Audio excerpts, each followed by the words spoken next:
श्री भगवते वासुदेवाय नमः। अथ चतुर्थो अध्याय गोकर्णोपाख्यान प्रारंभ। चलिए श्रीमद् ओम वासुदेवाय नमः। प्रिय भागवत जनों, एक घटना को देखकर मेरे मन में एक प्रश्न उपजा कि अन्य सभी धर्मों के लोग बचपन से ही अपने बच्चों को अपनी धर्म ग्रंथ से परिचित करा देते हैं और उसे अपने धर्म ग्रंथ का ज्ञान भी देते हैं। क्या हिंदू माता पिता भी ऐसा करते हैं? क्या वे भी अपने धर्म ग्रंथों को अपने घर में रखकर अपने बच्चों को अपने धर्म ग्रंथ से परिचित कराते हैं? यदि हाँ, तो हमें कमेंट के माध्यम से ज़रूर बताएं। और यदि आप भी अपने छोटे बच्चों के माता पिता हैं तो उन्हें अपनी सनातन संस्कृति के मूल्यों से अवगत कराएं, अपने शास्त्रों से परिचित जरूर कराएं।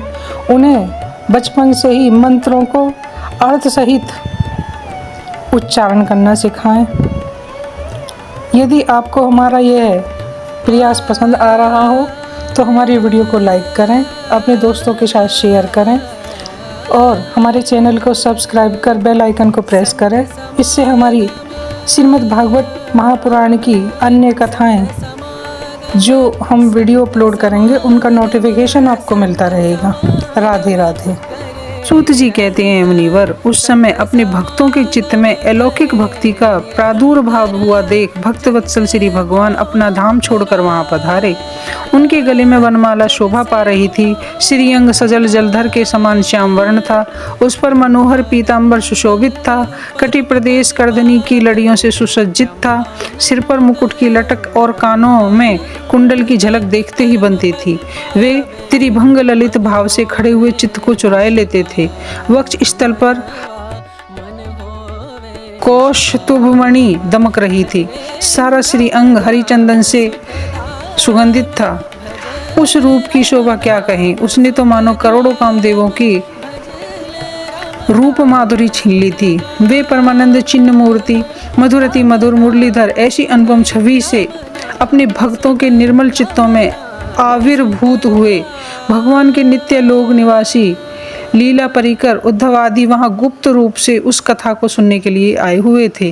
प्रभु के प्रकट होते ही चारों ओर जय हो की ध्वनि होने लगी। उस समय भक्ति रस का अद्भुत प्रवाह चला। बार बार अबीर गुलाल और पुष्पों की वर्षा होने लगी और शंख ध्वनि होने लगी। उस सभा में जो लोग बैठे थे उन्हें अपनी देह गेह और आत्मा की कोई भी शुद्धि न रही।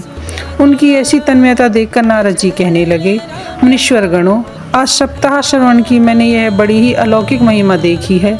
यहाँ तो जो बड़े मूर्ख दुष्ट और पशु पक्षी भी हैं वे सभी अत्यंत निष्पाप हो गए हैं। अंत इसमें संदेह नहीं कि कली काल में चित्त की शुद्धि के लिए इस भगवान कथा के समान मृत्यु लोक में पाप पुंज का नाश करने वाला कोई दूसरा पवित्र साधन नहीं है।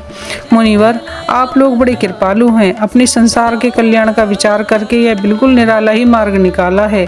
आप कृपया यह बताइए कि इस कथा रूप सप्ताह यज्ञ के द्वारा संसार में कौन कौन से लोग पवित्र हो जाते हैं।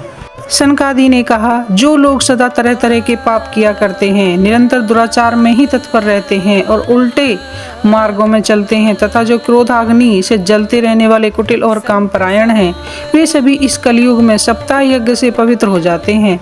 जो सत्य से दूर रहते हैं, माता पिता की निंदा करते हैं, तृष्णा के मारे व्याकुल, आश्रम धर्म में रहित, दंभी और दूसरों की उन्नति देखकर कुढ़ने वाले और दूसरों को दुख देने वाले हैं, वे भी कलयुग में सप्ताह यज्ञ से पवित्र हो जाते हैं। जो मदिरा पान करते हैं, ब्रह्म हत्या करते हैं, सोने की चोरी करते हैं, गृह स्त्री गमन करते हैं, विश्वास घात करते हैं, ये पांचों महापाप करने वाले, छल छद्म परायण, क्रूर, पिशाचों के समान निर्दयी, ब्राह्मणों के धन से पुष्ट होने वाले और व्यभिचारी हैं, वे भी कलयुग में सप्ताह यज्ञ से पवित्र हो जाते हैं। जो दुष्ट आग्रह पूर्वक सर्वदा मन, वाणी और शरीर से पाप करते रहते हैं, दूसरे के धन से ही पुष्ट होते हैं तथा मलिन मन और दुष्ट हृदय वाले हैं, वे भी कलयुग में सप्ताह यज्ञ से पवित्र हो जाते हैं। नारद जी, अब हम तुम्हें इस विषय में एक प्राचीन इतिहास सुनाते हैं। उसके सुनाने से ही सब पाप नष्ट हो जाते हैं। पूर्व काल में तुंगभद्रा नदी के तट पर एक अनुपम नगर बसा हुआ था। वहाँ सभी वर्णों के लोग अपने अपने धर्मों का आचरण करते हुए सत्य और सत्कर्मों के तत्पर रहते थे। उस नगर में समस्त वेदों का विशेषज्ञ और श्रोत स्मार्त कर्मों में निपुण एक आत्मदेव नाम का ब्राह्मण रहता था। वह साक्षात दूसरे सूर्य के समान तेजस्वी था। वह धनी होने पर भी भिक्षाजीवी था। उसकी प्यारी पत्नी धुंधुली, कुलीन और सुंदर थी, लेकिन वह सदा अपनी बात पर अड़ जाने वाली थी। उसे लोगों की बात करने में सुख मिलता था। वह स्वभाव से बहुत क्रूर थी, कुछ ना कुछ बकवास करती रहती थी। गृह कार्य में निपुण थी, कृपण भी थी और झगड़ालू भी। इस प्रकार ब्राह्मण दंपति प्रेम से अपने घर में रहते और विहार करते। उनके पास अर्थ और भोग विलास की सामग्रियां बहुत थीं। घर द्वार भी सुंदर थे, परंतु उससे उन्हें सुख नहीं था। जब अवस्था बहुत डल गई तब उन्होंने संतान के लिए तरह तरह के पुण्य कर्म आरंभ किए। वे दीन दुखियों गौ, पृथ्वी, सुवर्ण और वस्त्र आदि दान करने लगे। इस प्रकार धर्म मार्ग में उन्होंने अपना आधा धन समाप्त कर दिया, तो भी उन्हें पुत्र या पुत्री किसी का भी मुख देखने को नहीं मिला। इसलिए अब वह ब्राह्मण बहुत ही चिंतातुर रहने लगा। एक दिन वह ब्राह्मण देवता बहुत दुखी होकर घर से निकला, वन को चल दिया। दोपहर के समय उसे प्यास लगी, इसलिए वह एक तालाब पर आया। संतान के अभाव के दुख ने उसके शरीर को बहुत सुखा दिया था, इसलिए थक जाने के कारण जल पीकर वहीं बैठ गया। तो घड़ी बीतने पर वहां एक सन्यासी महात्मा आए। जब ब्राह्मण देवता ने देखा कि वे जल पी चुके हैं, तब वह उनके पास गया और चरणों में नमस्कार करने के बाद सामने खड़ा होकर लंबी लंबी सांसें लेने लगा। सन्यासी ने पूछा, कहो ब्राह्मण देवता, रोते क्यों हो? ऐसी तुम्हें क्या भारी चिंता है? तुम जल्दी ही मुझे अपने दुख का कारण बताओ। ब्राह्मण ने कहा, महाराज, मैं अपने पूर्व जन्मों के पापों से संचित दुख का क्या वर्णन करूं? अब मेरे पितर मेरे द्वारा दी हुई जलांजलि के जल को अपनी चिंता जनित सांस से कुछ गर्म करके पीते हैं। देवता और ब्राह्मण मेरा दिया हुआ दान प्रसन्न मन से स्वीकार नहीं करते। संतान के लिए मैं इतना दुखी हो गया हूँ कि मुझे सब सूना सूना दिखाई देता है। मैं प्राण त्यागने के लिए यहाँ आया हूँ। संतानहीन जीवन को धिक्कार है, संतानहीन गृह को धिक्कार है, संतानहीन धन को धिक्कार है और संतानहीन कुल को धिक्कार है। मैं जिस गाय को पालता हूँ वह भी सर्वथा बांझ हो जाती है। जो पेड़ लगाता हूँ उस पर कभी फल फूल नहीं लगते। मेरे घर में जो फल आता है वह भी बहुत जल्दी सड़ जाता है। जब मैं ऐसा अभागा और पुत्रहीन हूँ तब फिर इस जीवन को ही रखकर मुझे क्या करना है? यह कहकर जब ब्राह्मण दुख से व्याकुल हो उस सन्यासी महात्मा के पास फूट फूट कर रोने लगा, तब उन यतिवर के हृदय में बड़ी करुणा उत्पन्न हुई। वे योग निष्ठ थे। उन्होंने उसके ललाट की रेखाएं देखकर सारा वृतांत जान लिया। फिर उसे विस्तार पूर्वक कहने लगे। सन्यासी ने कहा, ब्राह्मण देवता, इस प्रजा प्राप्ति का मोह त्याग दो। कर्म की गति प्रबल है। विवेक का आश्रय लेकर संसार की वासना छोड़ दो। विप्रवर सुनो, मैंने इस समय तुम्हारा प्रारब्ध देख कर निश्चय किया है कि 7 जन्मों तक तुम्हारे कोई संतान नहीं होगी। पूर्व काल में राजा सगर और अंग की संतान के कारण दुख भोगना पड़ा था। ब्राह्मण, अब तुम कुटुंब की आशा छोड़ दो, संन्यास में ही सब प्रकार का सुख देखो। ब्राह्मण ने कहा, महात्मा जी, विवेक से मेरा क्या होगा? मुझे तो बल पूर्वक पुत्र दीजिए, नहीं तो मैं आपके सामने शोक मूर्छित होकर अपने प्राण त्यागता हूँ। जिसमें पुत्र स्त्री आदि का सुख नहीं है, ऐसा संन्यास तो सर्वथा नीरस ही है। लोक में सरस तो पुत्र और पौत्र आदि भरा पूरा गृहस्थाश्रम ही है। ब्राह्मण का ऐसा आग्रह देखकर उन तपोधन ने कहा, विधाता के लेख को मिटाने का हठ करने से राजा चित्रकेतु को बड़ा कष्ट उठाना पड़ा था। इसलिए देव जिसके उद्योग को कुचल देता है, उस पुरुष के समान तुम्हें भी पुत्र से सुख नहीं मिल सकेगा। तुमने तो बड़ा हठ पकड़ रखा है और अर्थों के रूप में तुम मेरे सामने उपस्थित हो। ऐसी दशा में मैं तुम्हें क्या कहूँ? जब महात्मा जी ने देखा कि यह किसी प्रकार अपना आग्रह नहीं छोड़ता, तब उन्होंने उसे एक फल देकर कहा, इससे तुम अपनी पत्नी को खिला देना, इससे उसके एक पुत्र होगा। तुम्हारी स्त्री को 1 साल तक सत्य, सोच, दया, दान और एक समय में एक ही प्रकार का भोजन खाने का नियम रखना होगा। यदि वह ऐसा करेगी तो बालक बहुत ही शुद्ध स्वभाव वाला होगा। यह कहकर वे योगीराज चले गए और ब्राह्मण अपने घर लौट आया। वहां आकर उसने वह फल अपनी स्त्री के हाथ में दे दिया और स्वयं वहां से चला गया। उसकी स्त्री तो कुटिल स्वभाव की थी। वह रो रो कर अपनी एक सखी से कहने लगी, सखी, मुझे तो बड़ी चिंता हो गई, मैं तो यह फल नहीं खाऊंगी। फल खाने से गर्भ रहेगा और गर्भ से पेट बढ़ जाएगा, फिर कुछ खाया पिया जाएगा नहीं, इससे मेरी शक्ति नष्ट हो जाएगी। तब बता घर का धंधा कैसे होगा। और देववश यदि कहीं गांव में डाकुओं का आक्रमण हो गया तो एक गर्भवती स्त्री कैसे भागेगी। यदि सुखदेव जी की तरह यह गर्भ भी पेट में ही रह गया तो इसे बाहर कैसे निकाला जाएगा। और कहीं प्रसव काल के समय वह टेढ़ा हो गया तो फिर तो मेरे प्राणों पर बन आएगी। यूँ भी प्रसव के समय बहुत भयंकर पीड़ा होती है।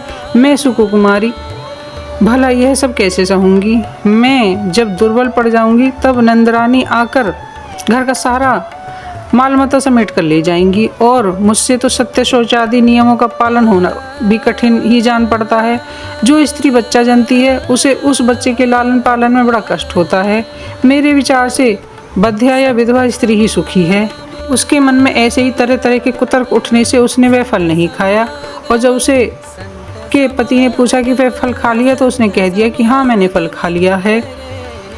एक दिन उसकी बहन अपने आप ही उसके घर आई। तब उसने अपनी बहन को सारा किस्सा कह सुनाया और कहा कि मेरे मन में इसकी बड़ी चिंता है। मैं इस दुख के कारण दिनों दिन दुबली होती जा रही हूँ। बहन मैं क्या करूँ। बहन ने कहा मेरे पेट में बच्चा है, प्रसव होने पर मैं यह बालक तुझे दे दूँगी। तब तक तू गर्भवती के समान घर में गुप्त रूप से सुख से रह। तू मेरे पति को कुछ धन देगी तो वह अपना बच्चा तुझे दे देगा। हम ऐसी युक्ति करेंगे कि जिससे सब लोगों को यही लगे कि इस बालक का 6 महीने का होकर मर गया और नित्य प्रति तेरे घर आकर मैं बालक का पालन पोषण करती रहूँगी। इस समय इसकी जांच करने के लिए यह फल गौ को खिला दे। ब्राह्मणी ने स्त्री स्वभाववश जो जो उसकी बहन ने कहा वैसे ही सब किया। इसके पश्चात समय अनुसार जब स्त्री के पुत्र हुआ तब उसके पिता ने चुपचाप लाकर उसे धुंधुली को दे दिया और उसने आत्मदेव की सूचना दे दी कि मेरे सुखपूर्वक बालक हो गया है। इस प्रकार आत्मदेव पुत्र हुआ सुनकर लोगों को बड़ा आनंद हुआ। ब्राह्मण उसका जात कर्म संस्कार और ब्राह्मण को दान दिया और उसके द्वार पर गाना बजाना और अनेक प्रकार के मांगलिक कृत्य होने लगे। धुंधुली ने अपने पति से कहा मेरे स्तनों में दूध ही नहीं है, फिर गौ आदि किसी अन्य जीव के दूध से मैं इस बालक का किस प्रकार पालन करूंगी। मेरी बहन अभी बालक हुआ था, वह मर गया है, उसे बुलाकर मैं अपने यहाँ रख लेती हूँ तो वह मेरे बच्चे का पालन पोषण कर देगी। तब पुत्र की रक्षा के लिए आत्मदेव ने वैसा ही किया। माता धुंधुली ने उस बालक का नाम धुंधुकारी रखा। इसके बाद 3 महीने बीतने पर गौ को भी मनुष्य आकार बच्चा हुआ। वह सर्वांग सुंदर दिव्य निर्मल और सुवर्ण की सी कांति वाला था। उसे देखकर ब्राह्मण देवता को बड़ा आनंद हुआ। उसने स्वयं ही उसके सब संस्कार किए। इस समाचार से सब लोगों में बड़ा आश्चर्य हुआ और वे बालक को देखने के लिए आए और आपस में कहने लगे देखो भाई, जब आत्मदेव का कैसा भाग्य उदा हुआ है। कैसे आश्चर्य की बात है कि गौ के भी ऐसा दिव्य रूप बालक पैदा हुआ है। देवयोग इस आश्चर्य की बात है कि गौ के भी ऐसा दिव्य रूप बालक उत्पन्न हुआ है। देवयोग से इस गुप्त रहस्य का किसी को भी पता नहीं लगा। आत्मदेव ने उस बालक के गौ के से कान देखकर उसका नाम गोकर्ण रखा। कुछ दिन बीतने पर दोनों बालक जवान हो गए। उनमें गोकर्ण तो बड़ा पंडित और ज्ञानी हुआ, किंतु धुंधुकारी बड़ा ही दुष्ट निकला। स्नान शौच आदि ब्राह्मणोचित आचारों का उसमें नाम भी न था और न खान पान का कोई परहेज था। क्रोध उसमें बहुत बड़ा चढ़ा था। वह बुरी बुरी वस्तुओं का संग्रह किया करता, मुर्दे के हाथ से छुआ हुआ अन्न खा लेता, दूसरों की चोरी करना, सब लोगों को द्वेष बढ़ाना उसका स्वभाव बन गया। छिपे छिपे वह दूसरों के घरों में आग लगा देता, दूसरों के बालकों को खिलाने के लिए गोदाम में ले जाता और उन्हें चट कुएं में डाल देता। हिंसा का उसे व्यसन सा हो गया। हर समय अस्त्र शस्त्र धारण किए रहता। बेचारे अंधे और दीन दुखियों को व्यर्थ में तंग करता। चांडालों से उसका विशेष प्रेम था। बस हाथ में फंदा लिए कुत्तों की टोली के साथ शिकार की टोह में घूमता रहता। वेश्याओं के जाल में फंसकर उसने अपने पिता की सारी संपत्ति नष्ट कर दी। एक दिन माता पिता को मार पीट कर घर से सब बर्तन भांडे उठा ले गया। इस प्रकार जब सारी संपत्ति स्वाहा हो गई तब उसकी का कृपण पिता फूट फूट कर रोने लगा और बोला इससे तो उसकी माँ का बांझ रहना ही अच्छा था। कुपात्र तो बड़ा ही दुखदाई होता है। अब मैं कहाँ रहूँ, कहाँ जाऊँ। मेरे इस संकट को कौन काटेगा? आए मेरे ऊपर तो बड़ी विपत्ति आ पड़ी है। इस दुख के कारण अवश्य मुझे एक दिन प्राण छोड़ने पड़ेंगे।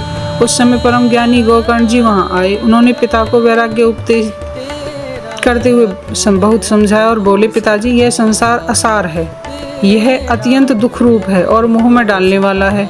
पुत्र किसका, धन किसका, स्नेहवान पुरुष रात दिन दीपक के समान जलता रहता है। सुख न तो इंद्र को है और नहीं चक्रवर्ती राजा को ही। सुख है तो केवल विरक्त एकांत जीवी मौनी को। यह मेरा पुत्र है, इस अज्ञान को छोड़ दीजिए। मोह से नरक की प्राप्ति होती है। यह शरीर तो नष्ट होगा ही, इसलिए सब कुछ छोड़कर वन में चले जाइए। गोकर्ण के वचन सुनकर आत्मदेव वन में जाने के लिए तैयार हो गया। उनसे कहने लगा, बेटा वन में रहकर मुझे क्या करना चाहिए, यह मुझे विस्तार पूर्वक कहो। मैं बड़ा मूर्ख हूँ, अब तक कर्मवश स्नेह पास में बंधा हुआ अपंग की भांति इस घर रूप अंधेरे कुएं में ही पड़ा रहा। तुम बड़े दयालु हो, इससे मेरा उद्धार करो। गोकर्ण ने कहा, पिताजी यह शरीर हड्डी मांस और रुधिर का पिंड है, इसे आप मैं मानना छोड़ दें। स्त्री पुत्र आदि को अपना कभी न माने। इस संसार में रात दिन क्षण भंगुर देखें। इसकी किसी भी वस्तु को स्थायी समझकर उससे राग न करें। बस एकमात्र वैराग्य के रसिक होकर भगवान की भक्ति में लगे रहें। भगवत जन ही सबसे बड़ा धर्म है, निरंतर उसी का आश्रय लिए रहें। अन्य सब प्रकार के लौकिक धर्मों से मुख मोड़ लें। सदा साधु जनों की सेवा करें। भोगों की लालसा को पास न पटकने दें और जल्दी से जल्दी दूसरों का गुण दोषों का विचार करना छोड़ दें। एकमात्र भगवत सेवा ही भगवान की कथा। इस प्रकार पुत्र की वाणी से प्रभावित होकर आत्मदेव ने घर छोड़ दिया, वन की यात्रा की। यद्यपि उसकी आयु उस समय 60 वर्ष की हो चुकी थी, फिर भी बुद्धि पूरी तरह दृढ़ता थी। वह रात दिन भगवान की सेवा पूजा करने से और नियम पूर्वक भागवत का 10वें स्कंद का पाठ करने से उसने भगवान श्री कृष्णचंद्र को प्राप्त कर ली। श्री पद्म पुराणे उत्तरखंडे श्रीमद् भागवत महात्म्ये विप्र मोक्षो नाम चतुर्थ